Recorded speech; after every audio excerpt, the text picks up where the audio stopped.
The Lord be with you. A reading from the Holy Gospel according to John.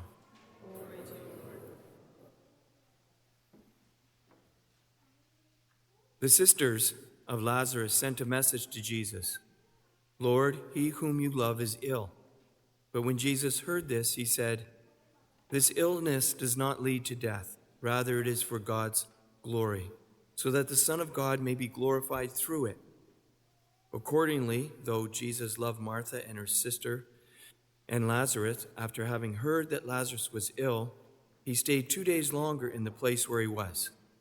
Then after this, he said to the disciples, Let us go to Judea again. When Jesus arrived, he found that Lazarus had already been in the tomb for 4 days. When Martha heard that Jesus was coming, she went and met him, while Mary stayed at home. Martha said to Jesus, Lord, if you had been here, my brother would not have died. But even now I know that God will give you whatever you ask of him. And Jesus said to her, Your brother will rise again. And Martha said to him, I know that he will rise again in the resurrection on the last day. And Jesus said to her, I am the resurrection and the life. Whoever believes in me, even though they die, will live. And everyone who lives and believes in me will never die. Do you believe this? She said to him, Yes, Lord, I believe that you are the Christ, the Son of God, the one coming into the world. And Jesus was greatly disturbed in spirit and deeply moved, and he said, Where have you laid him? They said to him, Lord, come and see. And Jesus began to weep. So the Jews said, See how he loved him? Some of them said, Could not he open the eyes of the blind man, have kept this man from dying? Then Jesus, again greatly disturbed, came to the tomb. It was a cave, and a stone was lying against it. And Jesus said, Take away the stone. Martha, the sister of the dead man, said to him, Lord, already there is a stench, because he has been dead for 4 days. Jesus said to her, Did I not tell you that if you believed, you would see the glory of God? So they took away the stone. And Jesus looked upward and said, Father, I thank you for having heard me.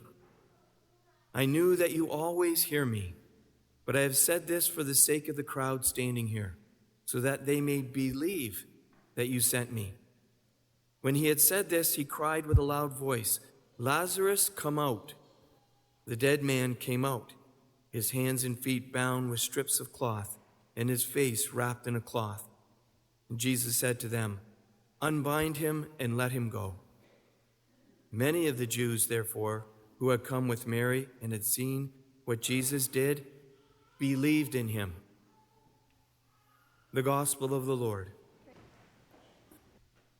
So if you go through the Ripley's Believe It or Not Museum in Niagara Falls, they have on display there, as you enter in, these humorous gravestones.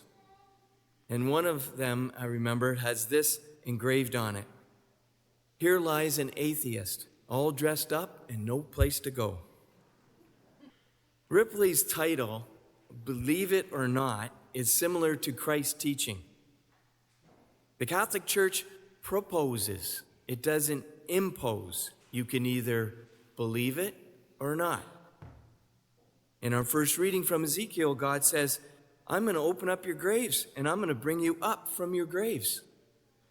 Do you believe this? In our second reading, St. Paul says, If the Spirit of God who raised Jesus from the dead dwells in you, he who raised Christ from the dead will give life to your mortal bodies also, through his Spirit that dwells in you. Do you believe this? In our gospel, Jesus said to Martha, I am the resurrection and the life. Whoever believes in me, even though they die, will live. And everyone who lives and believes in me, even though they die, will live. And everyone who believes in me will never die. Do you believe this? That's not me asking that question. The gospel ends with that, or that conversation ends with that question to Martha. Jesus says, do you believe this? Jesus didn't ask, do you understand this? He said, do you believe this? Only twice does Jesus use the word understand when referring to his teachings or his parables, but the verb believe is used 98 times in the Gospel of John alone. Jesus says, whoever believes, not whoever understands me. At one point, the disciples asked Jesus, what must we do to perform the works of God? And he answered them, this is the work of God, that you believe in him whom he has sent. It's not our works that God is after. He wants us to believe in him.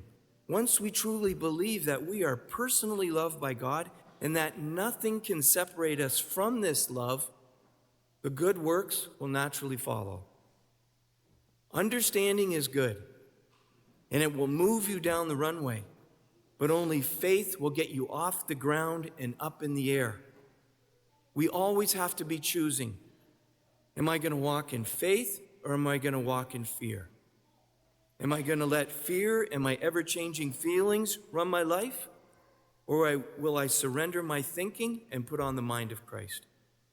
Remember, you can feel fear and yet not have to be afraid. You can believe in God and still not understand everything. I'll leave you with this one question. Are we going to make decisions based on our own understanding or how we feel? Or are we going to go beyond that and believe in God's promise? Whoever lives and believes in me will never die. Do you believe this?